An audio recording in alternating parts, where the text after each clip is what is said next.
It was June 27th, 2017, a summer day that began like any other.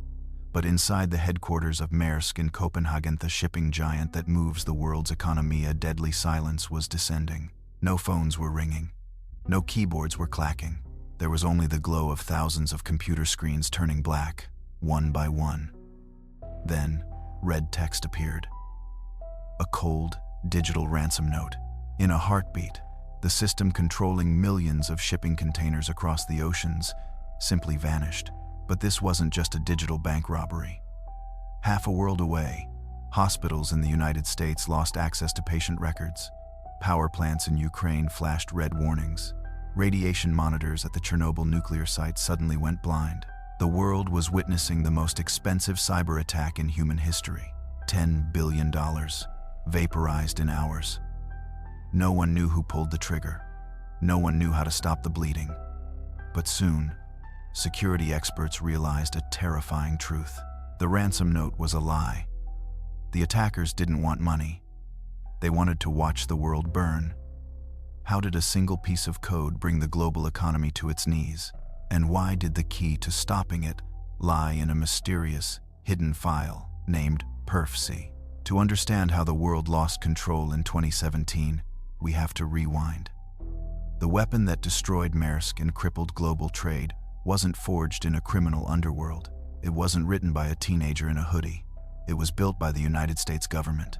For years, the elite hackers at the National Security Agency, NSA, had been developing a digital master key. They found a flaw in Microsoft Windows, a secret door that allowed them to enter almost any computer in the world without a password. They called this exploit EternalBlue. It was the cyber equivalent of a stealth nuclear missile. It was supposed to be America's secret weapon, kept under the tightest security imaginable. But in the shadow war of espionage, secrets don't stay buried forever. In April 2017, a mysterious group calling themselves the Shadow Brokers emerged from the digital void. They didn't just hack the NSA. They humiliated them. They dumped EternalBlue onto the open internet for anyone to download. Suddenly, the most sophisticated hacking tool ever created was available to every criminal, spy, and terrorist with an internet connection. While security experts in the West scrambled to patch their systems deep within the concrete walls of a military intelligence tower in Moscow, a specific group was watching. This was Unit 74455 of the GRU, better known to the world as Sandworm. These were not ordinary hackers. They were military officers, and they had been using Ukraine as a testing ground, a laboratory for cyber warfare for years. They had already turned off the power in Kyiv in the middle of winter. They had disrupted elections. But now, with the NSA's stolen weapon in their hands, they planned something far more ambitious. They didn't want to just hack a few computers. They wanted to poison the entire bloodstream of the Ukrainian economy. The target they chose was brilliant in its cruelty. MEDOC. It was a tax preparation software, a boring, mandatory program used by almost every company doing business in Ukraine. It was the digital equivalent of poisoning the local water supply. If Sandworm could compromise MEDOC, they wouldn't need to break into their victims' networks one by one. The victims would voluntarily download the virus themselves, disguised as a routine software update. In the weeks leading up to the attack, the Sandworm operators worked quietly, embedding their malicious code into the update servers. They fused the stolen American weapon, EternalBlue, with a piece of code called Mimikatz, designed to steal passwords from memory. They created a monster that could automate its own infection. The trap was set. The update was ready. All they had to do was press enter. And on the eve of Ukraine's Constitution Day, the Unit 74455 operators signaled the start of the operation. They had no idea that their targeted strike was about to spiral into a global catastrophe. The moment the clock struck in Kyiv, the MEDOC servers pushed the corrupted update. It didn't look like an attack. It looked like routine maintenance. Inside thousands of offices, computers accepted the file, trusted the digital signature, and executed the code. The reaction was instantaneous. It didn't spread computer by computer. It moved like a shockwave. Because the attackers had weaponized the NSA's EternalBlue, the virus didn't need humans to make a mistake. It didn't need someone to click a bad link. It just needed a connection. At Maersk headquarters in Denmark, an IT administrator noticed a single computer rebooting unexpectedly. Then another. Then a whole row. Across the room, screens flashed the same ominous red message. Oops. Your important files are encrypted. Panic set in. Pull the plugs, someone screamed. It sounds like a scene from a movie, but this was the reality in IT departments around the world. Staff were literally running down hallways, diving under desks, ripping power cables out of the wall to save their machines. But electrons move faster than people. In the United Kingdom, at the headquarters of Reckitt Benckisertha, makers of Durex and Nurofen production lines ground to a halt. In Pennsylvania, doctors at Heritage Valley Health System stared helplessly as surgery schedules vanished. But the epicenter of the carnage was Maersk. Maersk wasn't just a shipping company. They were the central nervous system of global trade. And because their network was flat, meaning every computer could talk to every other computer, the virus had a superhighway. It jumped from a port in Mumbai to a terminal in New Jersey in seconds. In less than 7 minutes, 45,000 PCs and 4,000 servers were dead. The company that moved 20% of the world's food and goods had gone completely dark. Meanwhile, the global cybersecurity community was scrambling. The white hats were waking up. At Cisco, Talos, Symantec, and Kaspersky, researchers were dissecting the code in real time. They saw the familiar fingerprints of the NotPetya ransomware from years prior. It demanded $300 in Bitcoin. It looked like a standard shakedown. But as they dug deeper into the binary, the blood drained from their faces. Something was wrong. Standard ransomware is a business. You lock the files, you get paid, you give the key. It's a transaction. But this code, this was sloppy. The payment mechanism was a single email address hosted on a German provider. Within hours of the attack, that email account was shut down by the provider. The attackers had no way to know who paid. They had no way to send decryption keys. Then came the final, crushing revelation from the code analysis. The encryption algorithm used on the master file table wasn't designed to be reversible. The key generated by the malware was discarded the moment it was created. The researchers realized with horror, this isn't a robbery, it's an execution. The virus, which the world would soon name NotPetya, was a wiper. It was purely destructive. It was creating a digital black hole, shredding data with no hope of recovery. The $300 ransom demand was just a mask, a piece of theater, to hide a military-grade assassination of Ukraine's infrastructure. But amidst the gigabytes of destruction, one researcher found a strange anomaly. A researcher named Amit Serper at Cyberreason found a flaw in the code's logic. The virus checked for a specific file on the hard drive before executing. The file name was perf.c. If the virus saw this file, it assumed the computer was already infected and stopped running. It was a kill switch. Serper tweeted the solution to the world. Create a file named perf.c in your Windows folder. Set it to read only. It was a race against time. Admins across the globe began deploying this dummy file, a desperate wooden shield against a nuclear blast. It worked. The spread slowed. But for Maersk, FedEx, and Merck, it was too late. The damage was done. They were now staring at a logistical apocalypse. Maersk had to rebuild their entire global network from scratch. But they had a problem. Every domain controller, the servers that act as the master map of the network, was destroyed. Without them, they couldn't authenticate a single user. They were locked out of their own empire. They needed a backup.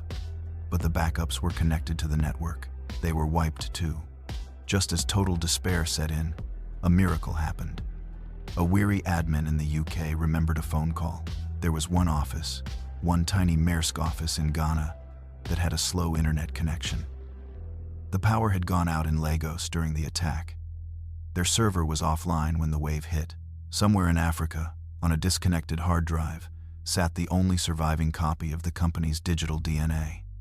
The entire fate of the global shipping industry now rested on getting that one hard drive to Copenhagen. The salvation of Maersk played out like a spy thriller. Because of a visa issue, the Ghanaian engineer couldn't fly to Denmark. Instead, a Maersk staffer was flown to a meeting point in Lagos, Nigeria. In the sweltering heat of an airport arrival hall, a simple hard drive was passed from one hand to another. It was the most valuable piece of hardware on Earth. That drive was flown to London, escorted by security, and plugged into the heart of the recovery operation. It worked. The domain controller booted up. The map of the network was intact. For 10 days and nights, 4,000 IT staff and volunteers worked in shifts, reinstalling 4,000 servers and 45,000 PCs by hand. They called it the heroic phase. They bought every hard drive available in the city of Copenhagen. They slept under their desks. Slowly, painfully, the screens at Maersk flickered back to life. Ships began to move. The global economy took a breath, but as the dust settled, a new question demanded an answer. Who pays for this? There was no police car chasing a suspect down a highway. There were no handcuffs. In the world of state-sponsored cyber warfare, justice is a ghost.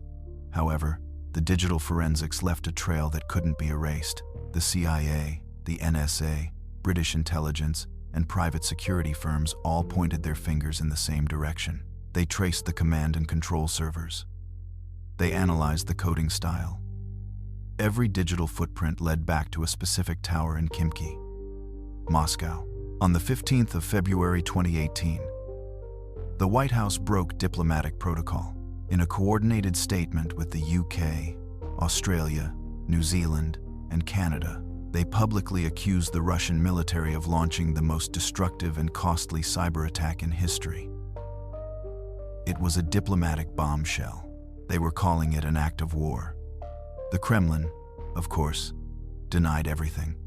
They called the accusations Russophobic and baseless.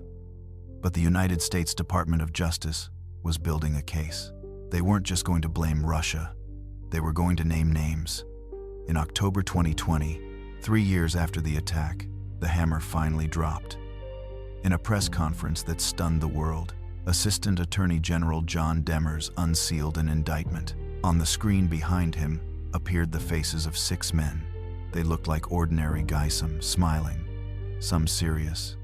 But these were the officers of Unit 74,455, the Sandworm team: Yuri Andrienko, Sergei Detestov, Pavel Frolov, Anatoly Kovalev, Artem Ochichenko, Petr Pliskin.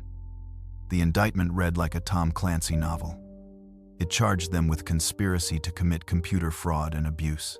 It laid out, in excruciating detail, how they weaponized NotPetya, how they targeted the Winter Olympics, how they hacked the French elections. The verdict of the Western world was clear. These men were not soldiers. They were vandals. The financial verdict was even heavier. The total cost of NotPetya was estimated at over $10 billion. Maersk alone lost $300 million. FedEx lost $400 million. Merck lost $870 million. Yet, the courtroom remained empty. The 6 men listed in the indictment are safe in Russia, likely receiving medals for their service. They will never step foot in a U.S. courtroom. They will never spend a day in an American prison. The verdict of NotPetya wasn't a prison sentence. It was a realization. The attack proved that in the modern world, you don't need bombs to destroy a country's infrastructure. You just need a laptop, a stolen piece of code, and the will to use it. The barrier to entry for global destruction had been lowered forever. We had survived the first global cyber catastrophe, but the architects of the chaos were still out there, watching, learning, and writing the next update. The legacy of NotPetya isn't just the $10 billion in damages. It's the terrifying realization of our own fragility. Before 2017, cyber warfare felt abstract, something that happened in spy movies or distant battlefields. NotPetya brought the war home. It showed us that a piece of code written in Moscow could shut down a hospital in Pennsylvania and empty supermarket shelves in Australia. It changed the rules of the game. Insurance companies began rewriting their policies, debating whether a computer virus constitutes an act of war. Corporations realized that their cybersecurity wasn't just an IT problem, it was an existential threat. The concept of too big to fail was erased. In the digital age, nothing is too big to fall. And what of the weapon itself? The irony is that EternalBlue, the exploit that made this nightmare possible, was built to protect the United States. It was hoarded, kept secret, until it was stolen and turned against the world. It serves as a grim warning. In the arms race of cyber weapons, there is no such thing as a secure arsenal. Once a weapon is created, it is only a matter of time before it is used against its creator. Unit 74455 remains active. The men of Sandworm are still behind their keyboards. They are still probing, testing, and looking for the next open door. Since NotPetya, they have been linked to attacks on the Tokyo Olympics and ongoing operations in Europe. They didn't disappear, they just evolved.